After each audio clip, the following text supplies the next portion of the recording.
Charles Nwa Kaibe. Thank you very much for joining. You're welcome. We'll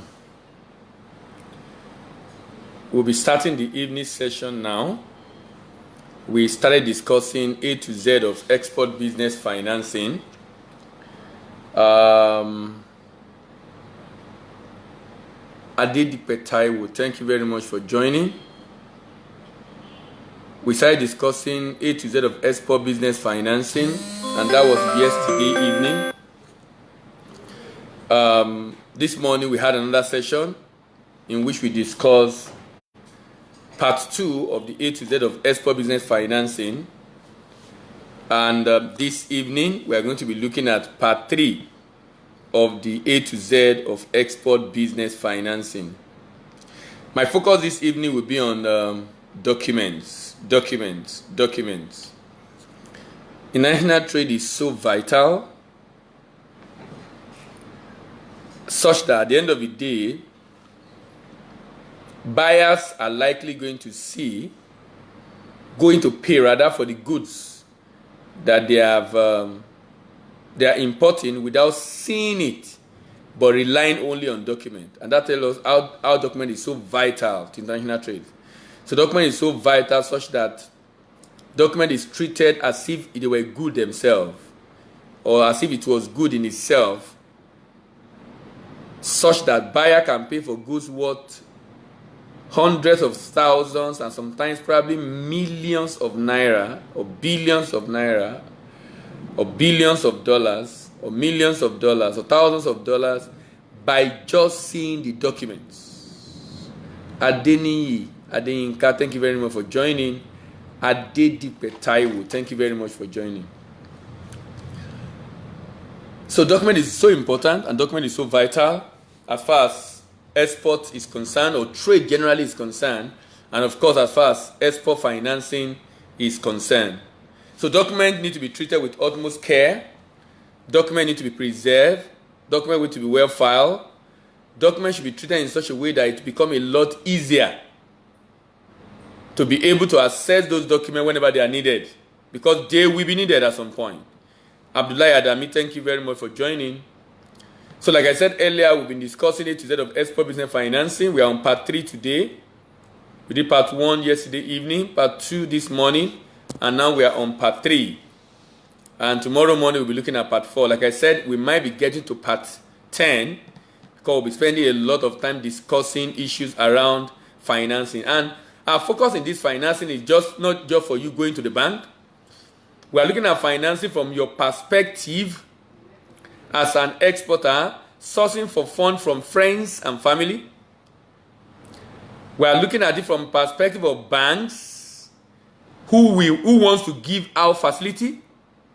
We are looking at it from the perspective of exporter who wants to package a bankable export financing proposals and present to the bank. So what we are discussing is good for the bank, it's good for the exporter, and it's good for the financier or investor, family and friends who just want to invest in export business, who necessarily does not get involved. So the first discussion we had was around application. What are the things that should constitute the application? The second thing we discussed this morning was around credibility and character. Credibility and character. Credibility and character of the buyer you are selling to, and how that can influence decision for the financier to give you funds. But this evening we'll be looking at documents. The application for export financing facility should be submitted along with documents that confirm that the claim asserted in the application are verifiable. You are going to make some claims in the application. You are going to assert some things. You are going to defend your action. You are going to be asking for some things on the basis of some parameters in your application. The document you are going to support, you can't present that application on export finance, just present the application alone and then asking the bank for funding. That will not work. You must back it up with documents. Documents that will make the bank become very comfortable document that demonstrate credibility, document that demonstrate competence, document that demonstrate character. All those documents are very important and vital to enable the bank favorably consider your application. To enable the bank to favorably consider your application. This documentation enhances the credibility of the request and thereby increase the chance of getting the much needed financing from the bank. This documentation that's supposed to support your application, they give credibility to your request because they show your result. So they give credit to your request and also increase the chance of getting the much needed financing. So it increases your credibility, it increases the chance, it increases your credibility and increases the chance of being able to get the financing request from the bank. It increases your credibility, it increases the probability that you will get the requested financing from the bank. However, all the documents must be made out in the name of the exporter to show credibility. If I am now writing a proposal to the bank for export financing and I'm backing it up with documents to show that I can do it and I have done it, if the documents I'm attaching are not in my company name, the company name I'm using to apply now, then it's going to cast doubt on my claim. Because that means it will be interpreted that someone else has done the export. I'm using their document to come and request bank for funding. The bank wants to show that the same company who has exported before is the same company asking for fund now. The same company that have exported before is the same company asking for funding now. So, some of the documents to be attached to this application to the bank for export finance facilities should include, but not limited to, the following. So, I'll be listing about 7 documents that are very important, very critical, such that if you do not present those documents, it's going to make someone to be doubting the credibility of your request. If you do not present those documents, it will make someone to be doubting the credibility of your request. The first document that must support your application include purchase order. Purchase order.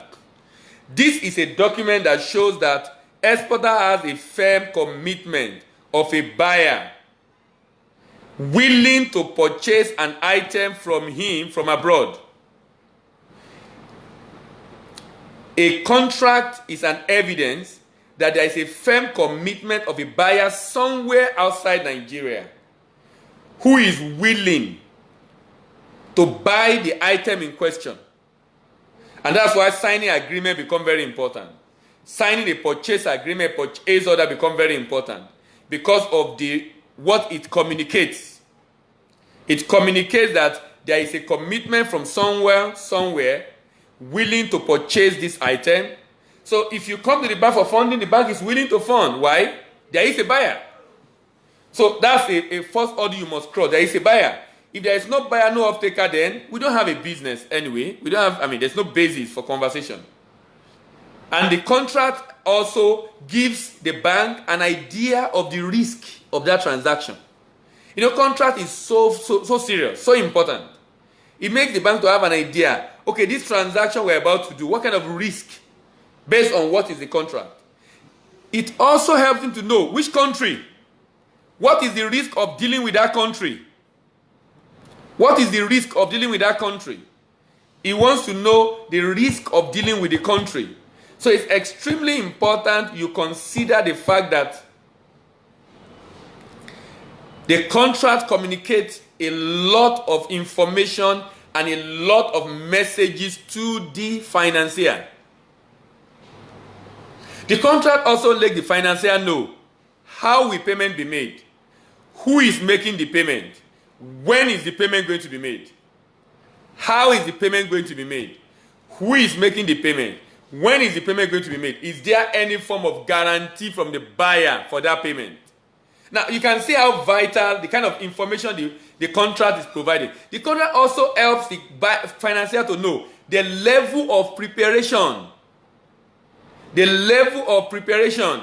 If the shipment is going to be in 1 month's time, and you need to deliver item that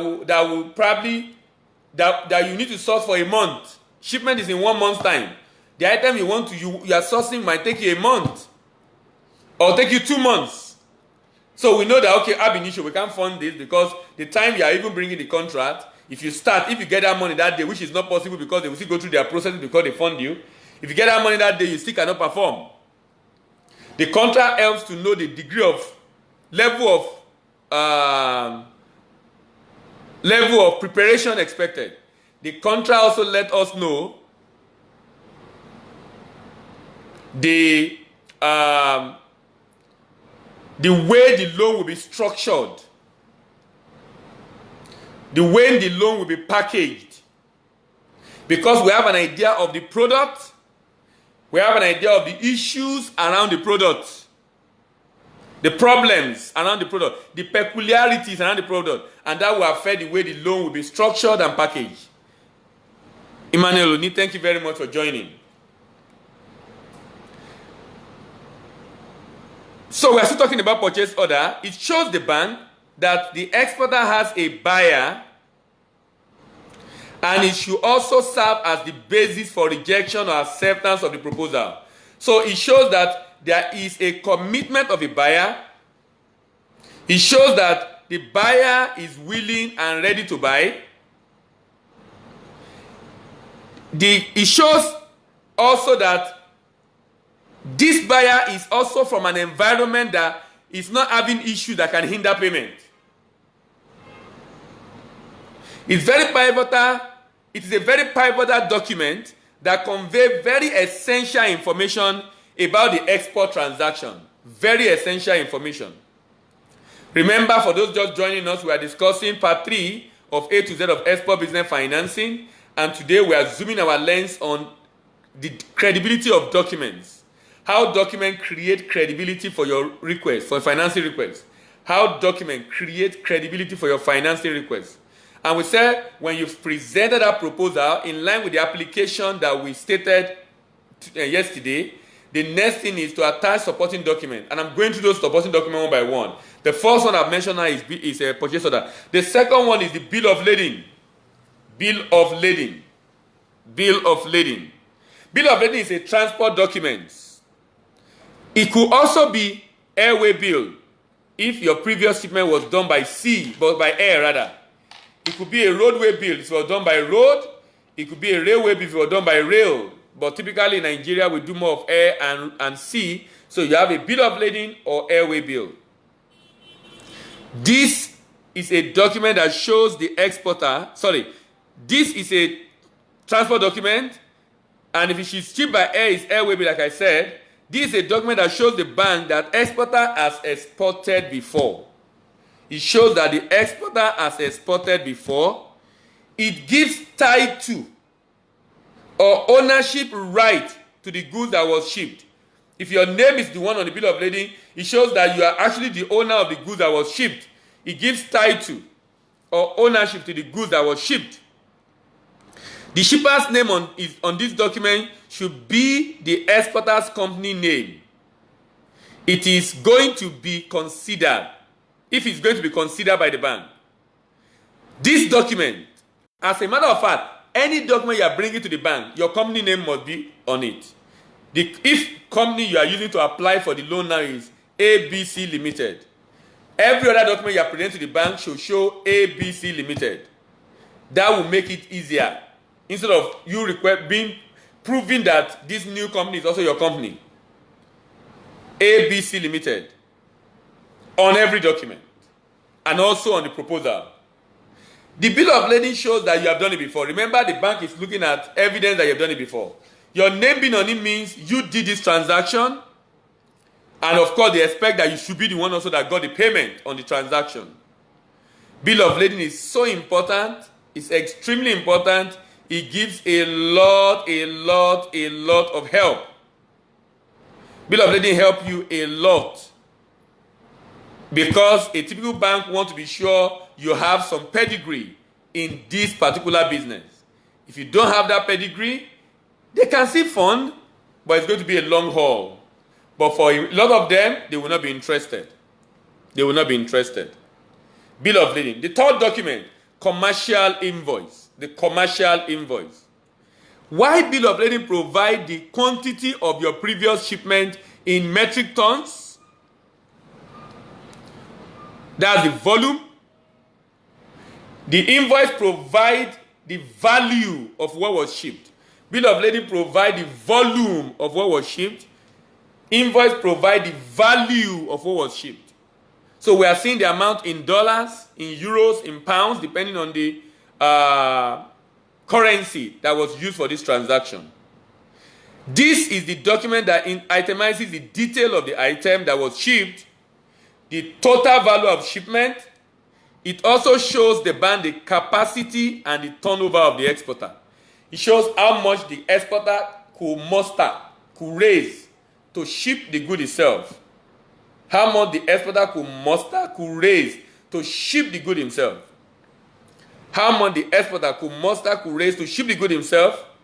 It shows the bank and the capacity of the bank, of the exporter, and the turnover of the exporter.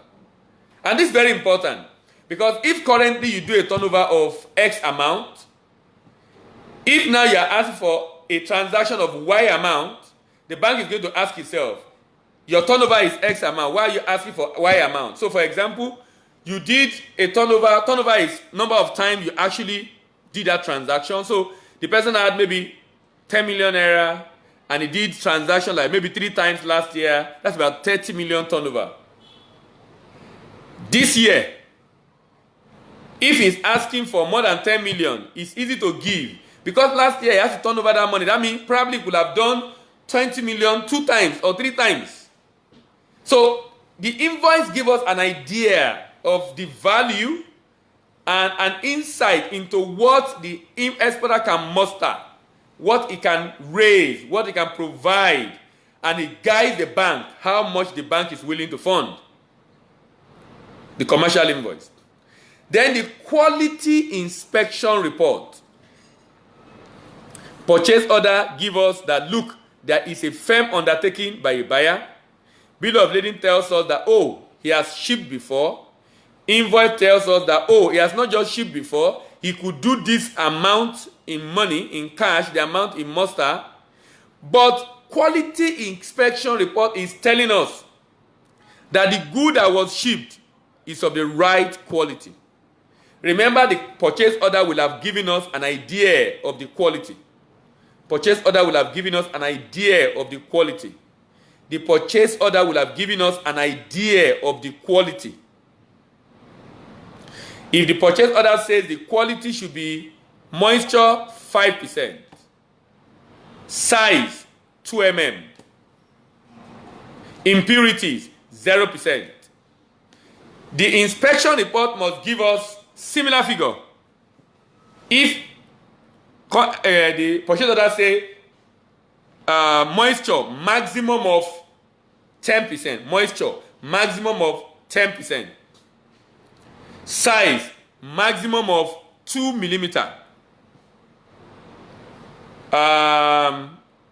color brown, the inspection report must state something within the brackets stated as stated in the contract. So clearly, inspection report gives us an insight into the quality of what was shipped, because it's possible you have a contract, you have a purchase order, it's possible you have a bill of lading, it's possible you have an invoice, but it's a different thing entirely that you ship the right thing. Inspection report is issued by a third party, typically a third party nominated by the buyer or agreed upon by the buyer and the seller, usually in the exporter's country, and it basically demonstrates the quality by either random sampling or systematic sampling. Is able to demonstrate the quality of the item being shipped. Being able to demonstrate the quality of the item being shipped is critical and very important. It's critical and very important. Because at the end of the day, demonstrating the quality of the item being shipped gives the bank comfort that this person did not just ship, he shipped the right quality in line with the agreement, and it was inspected by an inspection agent that the buyer nominates in the agreement they signed. These are the things that give comfort. These are the things that give comfort. These are the things that give comfort to the financier, be it bank or non-bank. Quality inspection report shows that the exporter has the competence to deliver the right quality, to deliver the right quantity within the specified period. It shows that the exporter have competence to deliver the right quality and deliver the right quantity within the specified period. That's very important. The next one is the account statement. And this is so important. Account statement is extremely important. It's possible I have a contract which shows a commitment of a buyer. It's possible I have a bill of lading which shows that I have done it before by myself in my company name. It's possible I have an invoice which shows the value of the goods that was shipped and how much I'm expecting. It's possible I have a quality inspection report which shows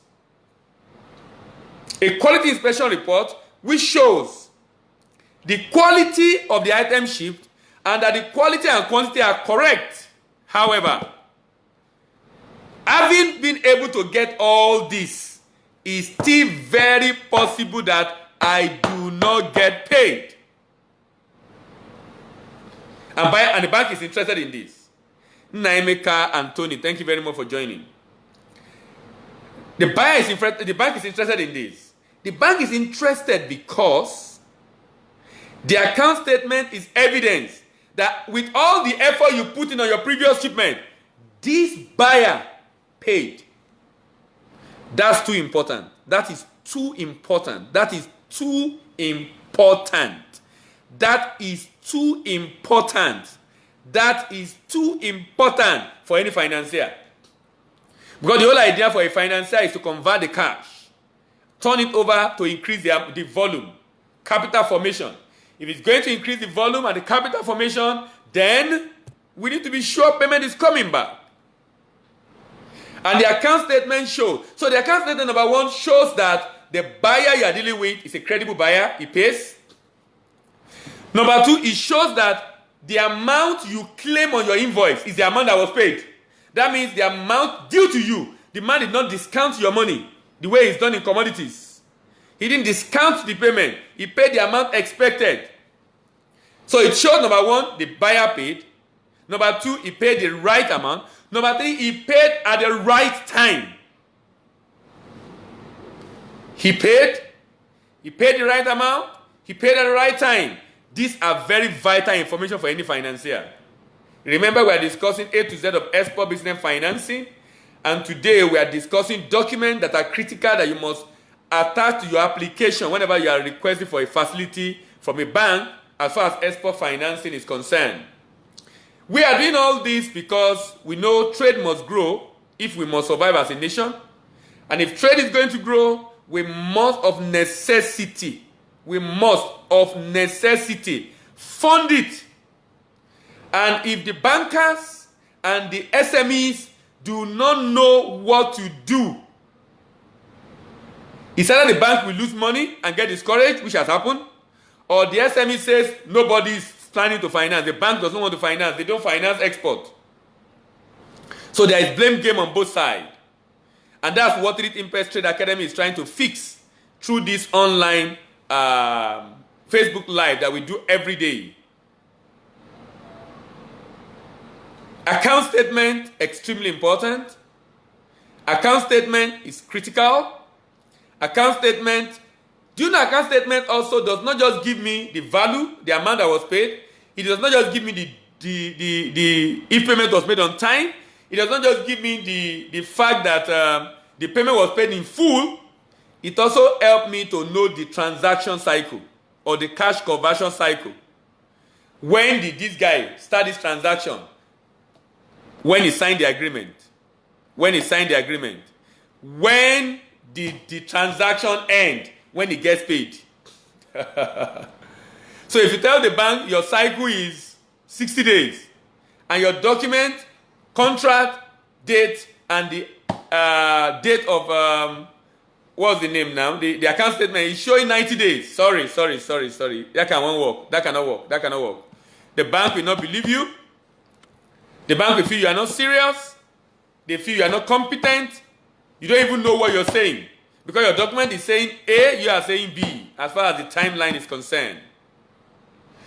The next document is custom endorsed NXP. Custom endorsed NXP. Custom endorsed NXP. NXP is the application form for export in Nigeria and it's peculiar to Nigeria. It actually means Nigeria Export Proceed Form. It is the application form for exportation in Nigeria. The custom endorsed NXP is an evidence that exporter's previous transaction was legally done in line with the regulation of government in Nigeria. If you do under the table export, illegal export, smuggling, because when you do export without documentation, it's tantamount to smuggling. You might have a bill of lading, which you will have, because you need that to get payment. But if you don't present NXP, that evidence that this good was legally cleared for export, you are also telling the bank you are a smuggler. Even though you are not a smuggler as a criminal smuggler, but you are still smuggling all the same because you are moving good out without the knowledge of the government. Even though some people were there when it was being moved out, they probably closed their eyes, who are supposed to protect the border. But the fact is that this good went out, the bank does not have your NXP, CBN does not have your NXP, NEPC does not have your NXP, the government agency does not have a document issued by the government to show the goods that were exported out of Nigeria. Custom endorsed NXP. Custom endorsed NXP. Like I said, NXP is a peculiar document in Nigeria. It means export proceed form. It's the application form for export in Nigeria. If you need to see the form, I've talked about one of our products, Export Business Made Easy. It's a green book. It's one of the most practical export books you'll find in Nigeria. It answers 20 very vital questions anyone that wants to go into export needs to answer. 20 very important questions. You need to get that book. It's the green book, Export Business Made Easy. That book has pictures of different documents, including the one I've mentioned, the NXP. So you know how the NXP looks like. It must be stamped by custom and given back to you, because when you process it, you process through the bank, it gets to custom, a copy of it, and custom give it back to you. Custom give it back to you. Stamping it to show that you have legally exported. And lastly, letter of credit document. Let me go over the document again. Purchase order, bill of lading, commercial invoice, quality inspection report, account statement, custom endorsed NXP, and letter of credit draft. Now, if your previous transaction was done via letter of credit, and I'll be explaining letter of credit very soon, maybe in one of the episodes still under this series, one of the episodes under the A to Z of export business financing. There's a session I'll be discussing extensively on letter of credit. Letter of credit is a payment method, it's a payment instrument. It helps exporters to receive guarantee. It's actually a guarantee from the importer's bank to the exporter, giving assurance of payment. But the shipment must be made and documents that conform to that to the term and condition of the letter of credit must be fulfilled. So even though I have a guarantee, I also have obligation to ship and ensure that the document I'm presenting to the bank conform to the terms and conditions of the transaction. So if the payment of your previous transaction is a letter of credit transaction, it is necessary for you to attach a copy of the letter of credit draft. This will enable the bank to know how your letter of credit looks like for the previous transaction. If the current transaction is a letter of credit transaction, please get a draft of that letter of credit and give to the bank, so that the bank can begin to process it immediately. So that the bank will not be, and a bank should not be asking you for the issued letter of credit, it should be asking you for the draft. The only difference between the issued one and the draft, that's the live letter of credit and the draft, is the date of issuance. When it is issued, it becomes valid, it starts counting. But the draft is not yet counting yet, but the content are pretty much the same. So if it's a letter of credit transaction, get a copy for the bank. This will enable the bank to review it and make necessary amendments. And this will speed up the disbursement of the facility when the bank have approved it. I want to thank you again today for listening to us. This program is called the Import-Export Platform, brought to you by 3 Impest Trade Academy. And today we've concluded the part 3 of A to Z of export business financing. Please join me tomorrow morning by 8 a.m. as we continue our conversation on A to Z of export business financing, and we'll be discussing part 4. Thank you very much for listening. My name remains Dele Ayemibo from 3 Impest Trade Academy. Bye for now.